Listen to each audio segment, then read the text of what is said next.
Langu la pili ni kutoa rambirambi zangu binafsi na za familia. Pia katika kwa familia yetu ya Mudavadi tulijuana sana naye,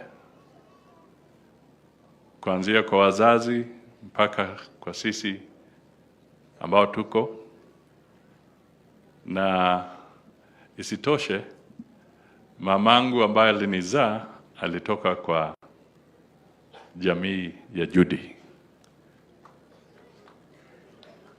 Kwa hivyo niko hapa pia na hiyo kofia, na ukiona hiyo jina Judy Maloba Mwaisi, kwa wale ambao hawajui Kiluya vizuri, Mwaisi is a shepherd, yule ambaye anachunga the herd. So in a way, when you listen to the description they have given about her life, she was truly a shepherd. And for that, we honor her. Now, let me say only two very brief things. A country thrives when the institutions that give guidance are respected, are nurtured, and are protected. And the most critical institution in our constitution is the presidency. Now, there are many ways to protect and guard the presidency. You can do it in a specialized way, the way our security people do. You can also do it by being a dedicated public servant. You can also do it by maintaining dignity and decorum to that office. Madam Judy worked with dignity, with respect, and in her own way, she protected and guarded the presidency.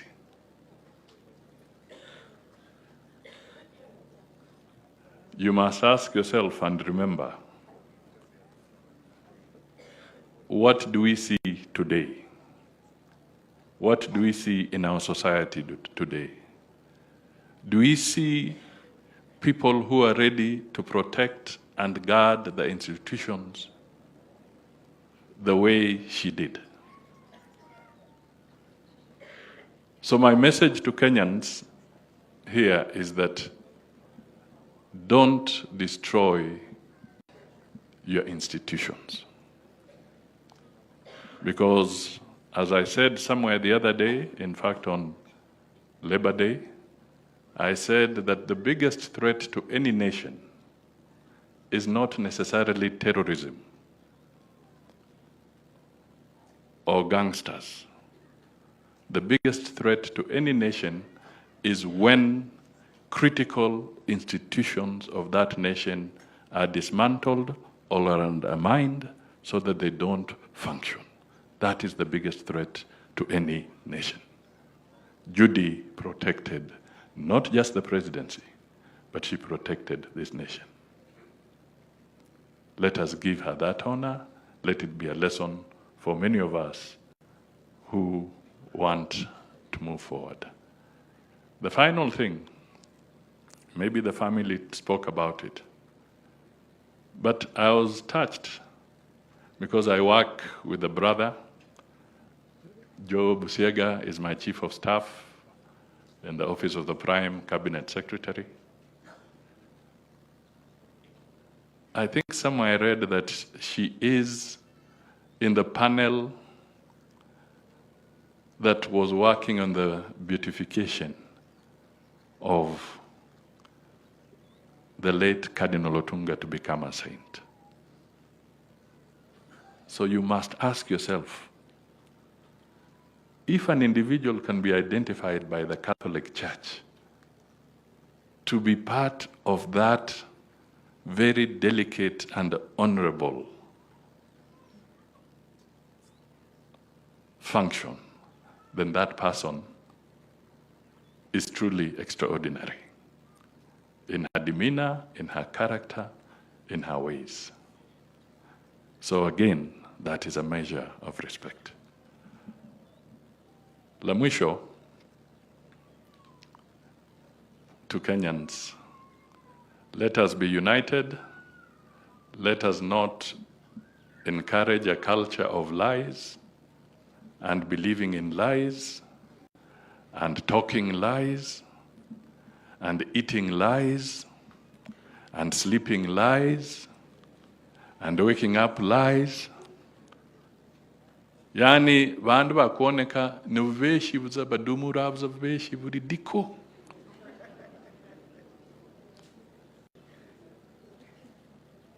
Let us be truthful.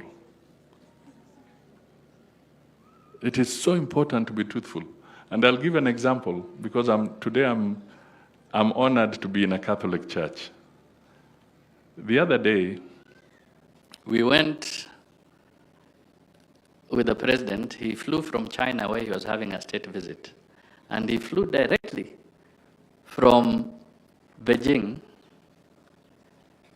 to make it to the funeral mass service of the late Pope Francis.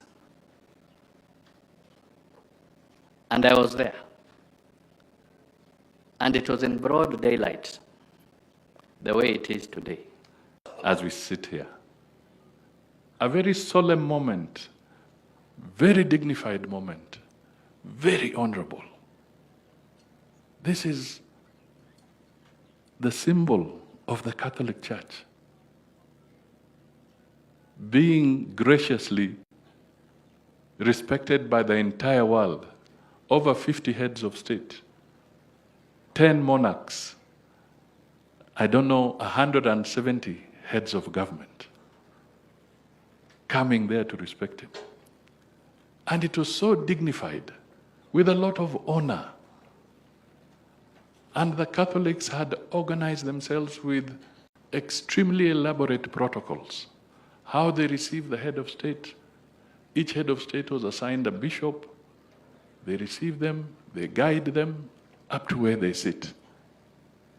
And it was 1 + 5, so that you don't crowd the place. So it was so orderly, just the way I know the Catholic Church to be orderly. It was very orderly. Now, unfortunately, some very senior politicians in Kenya, just a few days ago, very senior, actually started like that one, saying that candles were being given to the president, and the candle of President Ruto went off.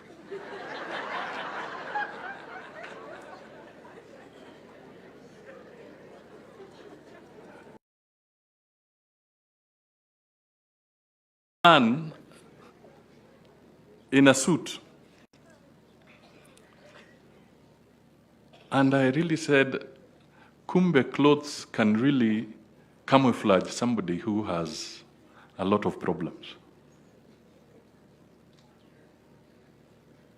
Because it was in broad daylight. Secondly, how on earth would you be lighting candles when there are all these heads of state? That would even be a security risk. For you to be there lighting candles and giving would you even be allowed? So it struck me, and I said, we have degenerated to the lowest level, particularly as leaders. To go and stand in a church and over a very solemn moment. So, what was he looking for? What are we looking for in this country? Where do we want to go? We should not be a country that thrives on lies.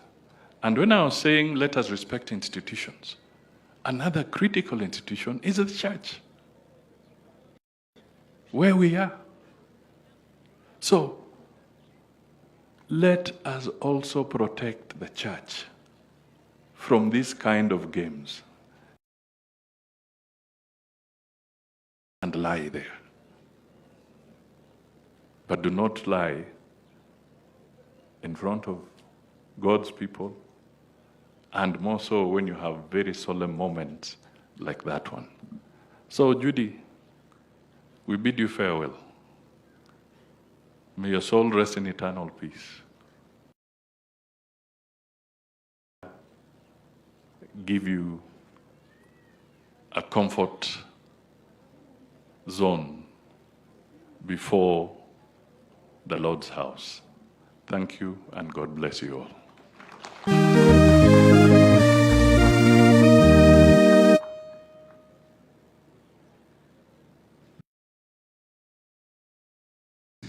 Thank you so much, our PCS, for your very kind words. It's now time for the family, and I'll start with the brothers. That is Agri Shivaji to come. And I want to recognize the presence of the ACC president, our ACC, our DCC, our senior Assistant Inspector General of Police, Opicho, our DIG of Police, Masengeli, Chairman Public Service Commission, Ambassador Mushiri, and also our former CS, Madam Nakumicha. Thank you so much for coming.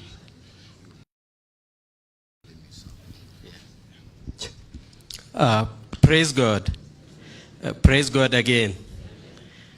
Thank you, the Catholic Church, distinguished guests, family, and fellow mourners. Good afternoon. As I stand here as Judy's brother, it's a very difficult time. I'll start from maybe what I would have finished with so that I don't miss it, since we don't have much time. I would say Judy lived a very good life, all her life. I'm the one who comes after Judy. We have about a 2-year separation, so I would have a good idea. Maybe 2 or so of us here are the ones who Rose and Shadrach Busiega tried their best to give the children the best life they could. And when you look at Judy's life, Judy lived a very good life. When we were children, close to before independence, a few years before independence. And when I can remember, my father was driving. Those days, very few people drove. And after a short while, we moved to was mainly European area. And that's how we continued with life. We continued with life until where Judy went to secretarial college. Judy was working in Home Affairs for the then PS for Home Affairs. She was working for the PS Home Affairs when His Excellency Daniel Toroitich Arap Moi was the Vice President. And she moved from there. I think after that, a lot has been said. So to me, Judy lived her full life. She lived a very good life, and even her passing on. Because from what my nephew was telling me, a few moments to her passing on. I was asked the date, and she said the date, and she passed on a few moments after that. So for me, Judy lived a very good life, and for us as a family, Judy was everything for us. She made sure that we were well taken care of.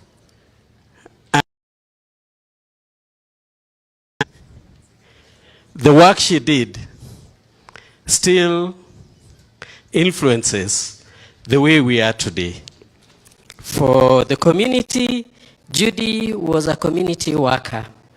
Judy was born by, as I said, by Shadrach and Rose Busiega. Shadrach Busiega, when it was a missionary station for the Friends Church, and Rose Busiega schooled at Kima when it was a mission station for the Church of God. And if you look at Judy's life, it begins from there. The virtues that she had were what she learned from her parents, who had been to Kaimosi and Kima. Judy worked for the community. She did everything. If we were to talk, we would talk.